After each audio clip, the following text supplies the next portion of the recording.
May saging na saba ka lang, may masarap ka ng suman. Naglaga lang ako ng 15 piraso ng saging na saba at ating dudurugin ito sa pamamagitan ng potato masher. Maglalagay din ako ng 1 at kalahating cup ng light brown sugar, mag-adjust na lang kayo sa lasa, 1 cup ng glutinous flour, 1 cup ng coconut milk.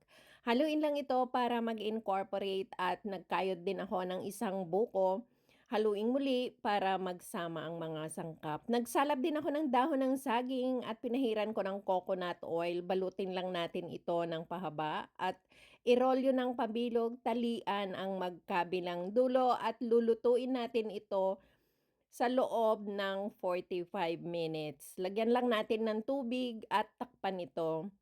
Pagkaraang maluto nito, hanguin na natin ang ating napakasarap na suman na gawa sa saging na saba.